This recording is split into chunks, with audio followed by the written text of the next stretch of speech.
Theta is equal to v. कहते हैं ये रिलेशन क्या डायमेंशनली करेक्ट है, और ये रिलेशन बताया हुआ है कि अगर रेन वर्टिकली नीचे आए और एक इंसान ऐसे चलने लगे 20 फीट से इधर, उसको बारिश से बचने के लिए छाता कुछ ऐसे पकड़ना पड़ेगा, तो कहते हैं थीटा एंगल पे पकड़ना पड़ेगा। इस तरीके से स्टूडेंट ने एक रिलेशन गेस किया tan theta is equal to v, और ये सोच के उसने गेस किया कि अगर v 0 हो जाए तो ये थीटा भी 0 हो जाएगा, तो थीटा 0 पे tan थीटा भी 0, तो यानी अगर ये v चलना बंद कर दे तो अम्ब्रेला ऐसे पकड़ना पड़ेगा। तो कहते हैं क्या ये डायमेंशनल एनालिसिस, अगर हम डायमेंशनल एनालिसिस का नॉलेज यूज करें तो क्या ये रिलेशन उसने करेक्ट गेस किया? तो देखते हैं। अब डायमेंशनल एनालिसिस के अकॉर्डिंग अगर इसको ठीक हो रहा है तो लेफ्ट हैंड साइड का डायमेंशन और राइट हैंड साइड का डायमेंशन सेम होना चाहिए। अभी लेफ्ट साइड का जो डायमेंशन है tan थीटा, ये डायमेंशनलेस होता है, लेकिन ये डायमेंशनलेस नहीं है। अब इसका डायमेंशन होता है ये, और इधर का डायमेंशन है ये, ठीक है, तो ये डायमेंशनली इनकरेक्ट है। तो कहते हैं कोई करेक्ट रिलेशन आप गेस करें डायमेंशनल एनालिसिस के अकॉर्डिंग। तो ये काइनेमेटिक्स में हम पढ़ते हैं, ये बेसिक प्रॉब्लम है रेन अम्ब्रेला प्रॉब्लम। तो इसमें tan theta v square by R G है, tan थीटा डायमेंशन लेस होता है, और v square upon R G, इसका डायमेंशन चेक करेंगे तो ये भी डायमेंशन लेस आ जाएगा, v स्क्वायर आर एल और एल टी माइनस 2। तो दिख रहा है यहाँ पे डायमेंशन लेस आ गया ये भी, ठीक है। तो ये करेक्ट रिलेशन है, ये रिलेशन ठीक नहीं है, डायमेंशनल एनालिसिस से ही मैंने बता दिया, काइनेमेटिक्स में पढ़ाएंगे वो ठीक है ही नहीं वो रिलेशन। अच्छा, एक जनरल आपको चीज बता रहा हूँ, इससे ऐसा ही नहीं कि tan थीटा डायमेंशन लेस होता है। कोई भी ट्रिग्नोमेट्रिक फंक्शन ले आप, sin theta, cos theta, tan theta या cot sec cosec, ये सब डायमेंशन लेस है, ठीक है। और इनका आर्ग्यूमेंट भी, ये थीटा, ये जो थीटा हम पुट करेंगे आर्ग्यूमेंट, ये भी डायमेंशन लेस होते हैं। इवन log जो फंक्शन है, इसका भी जो आर्ग्यूमेंट रखेंगे वो भी डायमेंशन लेस होगा। e to the power x में ये x रखेंगे, ये भी डायमेंशन लेस है। तो इन बातों को ध्यान रखेंगे, ये डायमेंशन लेस ही होते हैं। इसी नॉलेज को मैंने यहाँ यूज किया, तो डायमेंशन एनालिसिस से मैंने बता दिया ये स्टेटमेंट ठीक नहीं है। नेक्स्ट क्वेश्चन में कहते हैं नंबर ऑफ सिग्निफिकेंट फिगर आप बताएं, नंबर ऑफ सिग्निफिकेंट फिगर कितनी कितनी है। तो बताता हूं पहले में कितनी है। अब यहाँ पे डेसिमल लगा हुआ है, किसी भी पॉइंट वाले नंबर में, डेसिमल वाले नंबर में नॉन जीरो डिजिट से लेफ्ट साइड में जितने भी जीरो हैं वो सिग्निफिकेंट फिगर्स नहीं होते। तो सिर्फ significant figure, one significant figure दिख रहा है इधर, ये 7। ये साइंटिफिक नोटेशन में लिखा हुआ है। बेस्ट मेथड एक्सप्रेस करने का किसी भी मेजरमेंट को फिजिक्स में साइंटिफिक नोटेशन बताया जाता है। तो साइंटिफिक नोटेशन में ये लिखा हुआ है, तो साइंटिफिक नोटेशन में इसको देखेंगे, ठीक है। यहां से सिग्निफिकेंट फिगर काउंट करते हैं, इससे नहीं मतलब आपको। तो 3 सिग्निफिकेंट, जितने भी नॉन जीरो डिजिट्स होंगी वो सिग्निफिकेंट फिगर्स होती है। तो 3 नॉन जीरो डिजिट दिख रही है, तो तीनों के तीनों सिग्निफिकेंट फिगर है। डेसिमल वाला पॉइंट ये इनसिग्निफिकेंट, लेकिन आगे वाले जीरो सिग्निफिकेंट होते हैं। तो 4 सिग्निफिकेंट फिगर दिख रही है इसमें, सेम चारों सिग्निफिकेंट, सेम चारों सिग्निफिकेंट। यहां देखें डेसिमल वाला नंबर है, ये इनसिग्निफिकेंट और ये सिग्निफिकेंट, तो ये 4 सिग्निफिकेंट आ रही है, तो 4 सिग्निफिकेंट फिगर्स। सिंपल क्वेश्चन है, सिग्निफिकेंट फिगर का बेसिक नॉलेज आपको यहाँ पे पता होना चाहिए। वो बनाऊंगा मैं लेक्चर उसके भी, और क्लास में मैंने शुरू कर दिया, क्लास में पढ़ा रहा हूँ ये सब।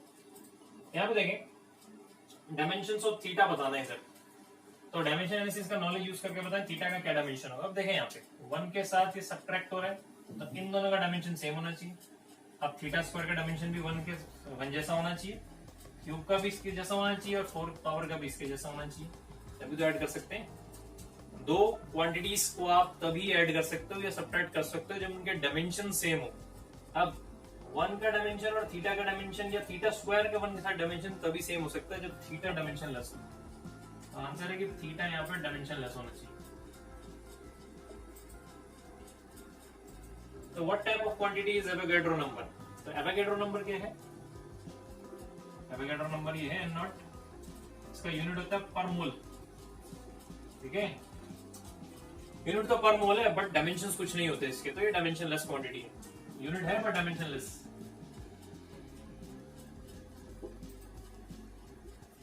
ये दिया हुआ कहते हैं डायमेंशन ऑफ प्रेशर बताओ, शो करो कि ये डायमेंशन ऑफ प्रेशर इसके जैसे डायमेंशन होते हैं उसके।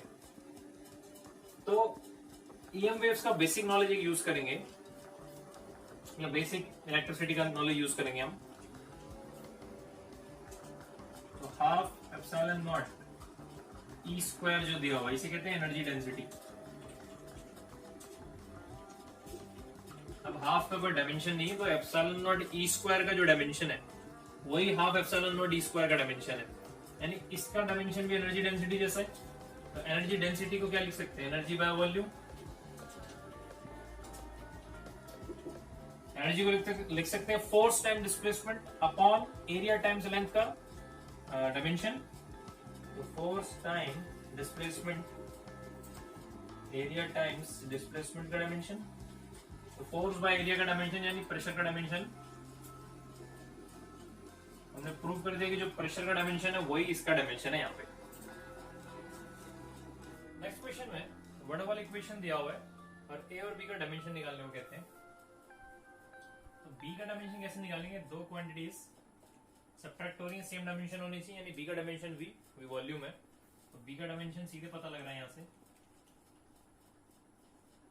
यहाँ पे ये दो क्वांटिटीज ऐड हो रही हैं, तो ए बाई वी स्क्वायर का डायमेंशन प्रेशर का डायमेंशन होना चाहिए, यानी ए बाई वी स्क्वायर का जो डायमेंशन है वो प्रेशर के डायमेंशन जैसा होना चाहिए। तो प्रेशर का डायमेंशन होता है फोर्स बाय एरिया। तो फोर्स बाय एरिया, ये वी स्क्वायर है, ऊपर जाएगा, ए का डायमेंशन आ जाएगा यहां से m t माइनस 2, ये l क्यूब की power 2 l plus 6। Next question में वेलोसिटी के पावर x दे दिया, प्रेशर डिफरेंस 3/2 इस तरह से इक्वेशन दिया, बोला x निकालना। क्वेश्चन है इसमें बोला x फाइंड करें। तो इस तरफ ये वाली साइड लेते हैं, राइट हैंड साइड, इसको इक्वेट करते हैं। इसका डायमेंशन हमें पता ही है LT-1 ना, तो LT-1 का जो भी पावर आता है वो हम यहाँ पे उसको वो x हो जाएगा, तो वही हम सॉल्व करते हैं इसको। तो प्रेशर डिफरेंस, तो प्रेशर डिफरेंस का यूनिट वही होगा जो प्रेशर का होता है। तो प्रेशर का यूनिट हमने अभी देखा था यहाँ पे, ये रहा। प्रेशर डिफरेंस का यूनिट भी वही हो जाएगा।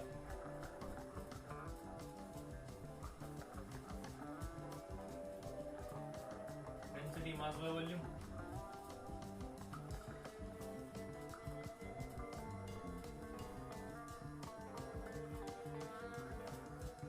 m 3/2 minus 3/2 0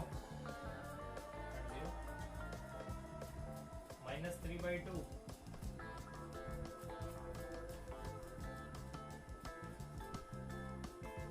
9/2 positive t minus 3 को सॉल्व करेंगे तो आएगा ये आपके पास 3 प्लस 3, ठीक है। तो आ गया ये LT माइनस 1 का पावर 3। यही तो वेलोसिटी का डायमेंशन होता है। वेलोसिटी के डायमेंशन का पावर 3, तो x इज इक्वल टू 3, तो यहाँ से x3 आ गया। नेक्स्ट क्वेश्चन में बोलते हैं ये सिग्मा जो बनाया हुआ है स्टीफन्स कांस्टेंट होता है, आगे पढ़ाऊंगा थर्मल फिजिक्स में। ये वेन्स कांस्टेंट थर्मल फिजिक्स का कॉन्सेप्ट है, बताऊंगा। अभी फिलहाल डायमेंशन निकालते हैं। तो इसका डायमेंशन निकालने को बोलते हैं। तो इसका डायमेंशन कैसे निकलेगा? Displacement law, veins displacement law लगाएंगे, तो lambda m t equals b, ठीक है। यहाँ से b निकाल सकते हो, तो यहाँ से b का जो डायमेंशन है आ जाएगा मीटर केल्विन, बोला है, ठीक है। स्टीफन कांस्टेंट निकालेंगे यहाँ से, सिग्मा एमिसिविटी होता है वैसे, sigma e to the power 4, ठीक है। सराउंडिंग टेंपरेचर 0 मान लिया, एमिसिविटी 1 मान ली। तो ये जो है इसे कहते हैं energy per unit area per unit time. Energy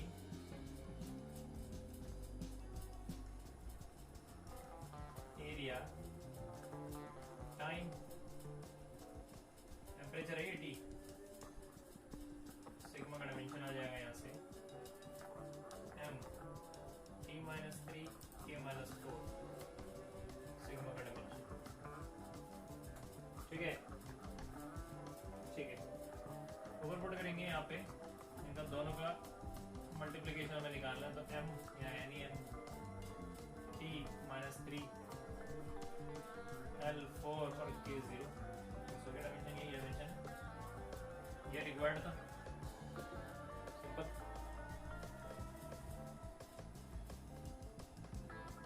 okay, next question दिया हुआ है, मेजरमेंट दी हुई है एक ब्लॉक की, जो क्यूबॉइडल ब्लॉक है, लेंथ ब्रेथ हाइट दिया हुआ है उसका, और मास दिया हुआ है। कहते हैं डेंसिटी की वैल्यू निकालें, रिपोर्ट डेंसिटी करेक्टली, मतलब विद इन एरर लिमिट उसको लिखेंगे, सिर्फ डेंसिटी नहीं लिखेंगे, प्लस माइनस एरर भी उसको दिखाएंगे कितना एरर है उसमें। तो करते हैं, अब डेंसिटी होता है मास बाय वॉल्यूम, क्यूबॉइड के केस में मास बाय वॉल्यूम,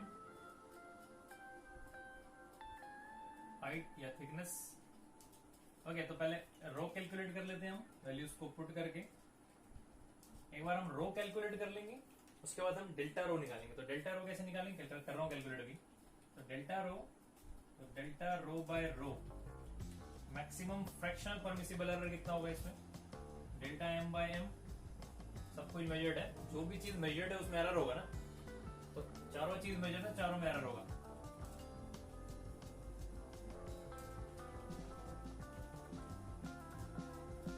ठीक है, रो पर ले जाएंगे,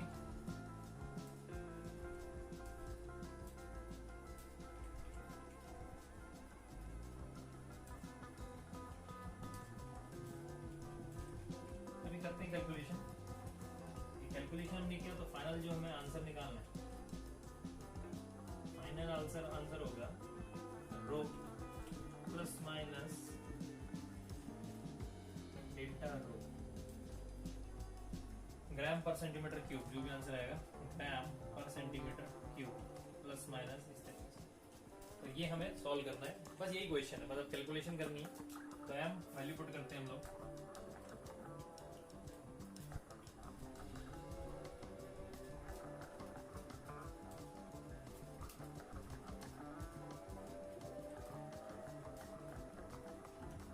ग्राम पर सेंटीमीटर क्यूब, यहाँ पुट करें तो रो आएगा डेल्टा एम। देखिए डेल्टा एम कैसे निकालेंगे, लीस्ट काउंट 0.1 ग्राम दिया हुआ, वैसे हमें पता चल रहा है, बीम बैलेंस का लीस्ट काउंट दिया हुआ, हमें पता है, वैसे यहाँ से पता लग जाता है।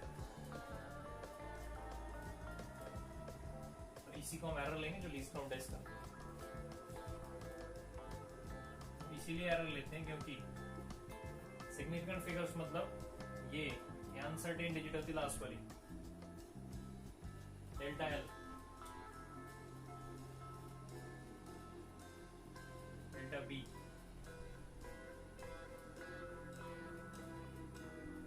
डेल्टा टी, ये डेल्टा रो आएगा। इसे सॉल्व करते हैं, मैं कैलकुलेटर यूज कर रहा हूं, कैलकुलेशन ज्यादा है इसमें।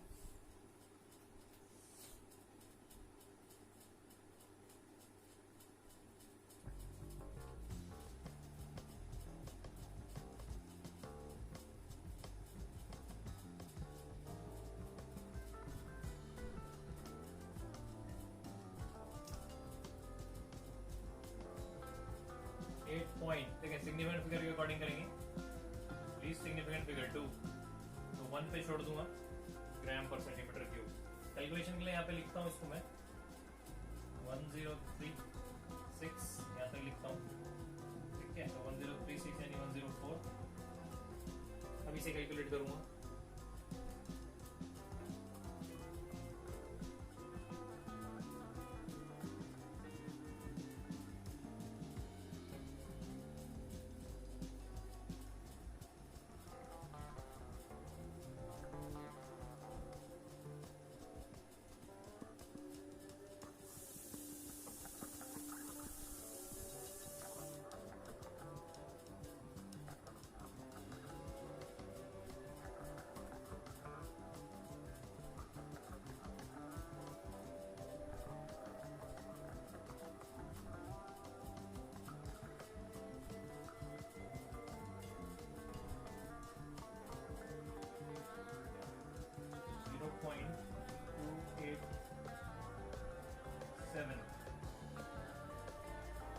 सिग्निफिकेंट फिगर के अकॉर्डिंग लिखेंगे इसको,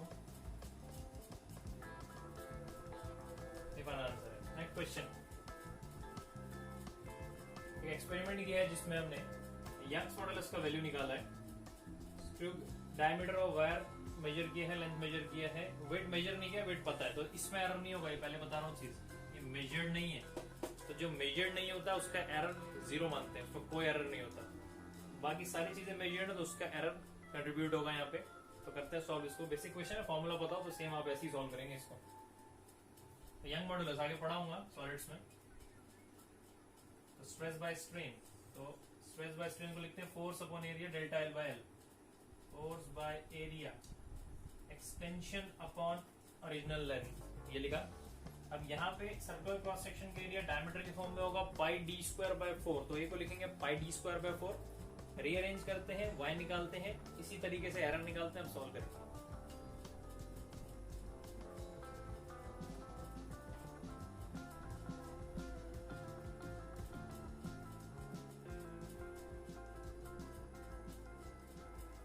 ओके, तो ये आ जाएगा फाइनली। तो यहां से वैल्यू पुट करके पहले यंग मॉडुलस निकाल लेंगे। करते हैं कैलकुलेटर पे इसका वैल्यू। यंग मॉडुलस का वैल्यू होगा न्यूटन पर मीटर स्क्वायर एसआई में। डेल्टा वाई बाय वाई निकालेंगे यहां से। फिर बोल रहा हूं इसमें एरर नहीं होगा, और इसमें एरर नहीं होगा, और इसमें एरर नहीं होगा।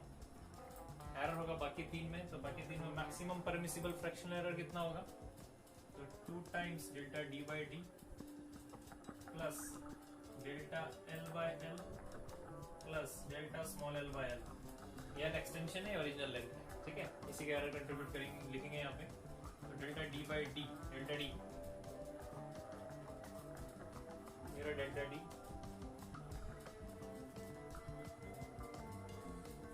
सेंटीमीटर, लिखने की जरूरत नहीं है, कैंसिल हो रहा है यहाँ पे।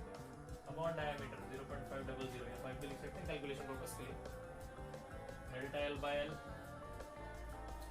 एल लेंथ है ओरिजिनल, ओरिजिनल लेंथ ये है।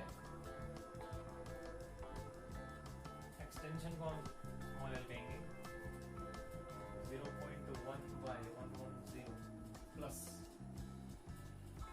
0.0015।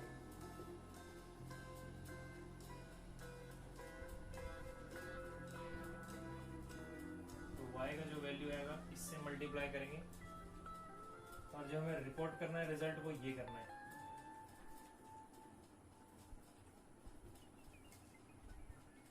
यूनिट होगा न्यूटन पर मीटर स्क्वायर, ठीक है। तो करते हैं सॉल्व इसे। उसे सॉल्व करता हूं मैं सबसे पहले। 4 टाइम्स एफ, एफ मतलब ये वेट, डब्ल्यू जो दिया हुआ ये एफ आप लिख सकते हो इसको।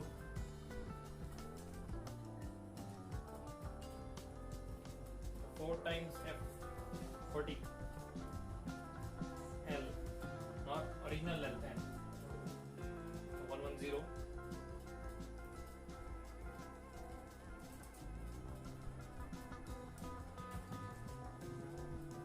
divided by extension 0.125 centimetre. Okay, ये सारा सॉल्व कर लिया। अब बाय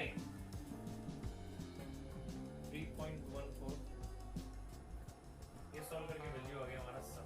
ध्यान रखेंगे ये सब तो एल और एल कैंसिल हो गया, बट ये डी स्क्वायर जो है अगर मैं इसको एसआई यूनिट में निकालना चाहता हूँ तो मुझे डायमीटर को मीटर में कर लेना चाहिए। तो मीटर में करूंगा तो 0.5 10 to the power -2 मीटर, अब इसका स्क्वायर यानी मुझे डिवाइड करना है 0.25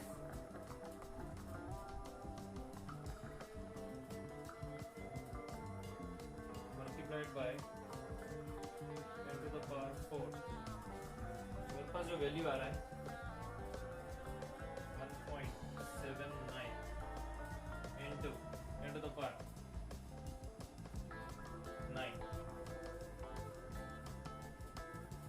ठीक है। लेकिन लिमिट्स लिखा है मैंने 4 3 3, तो 3 सिग्निफिकेंट फिगर में आंसर लिख दिया मैंने। इसको कैलकुलेट करते हैं।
मार्क 7।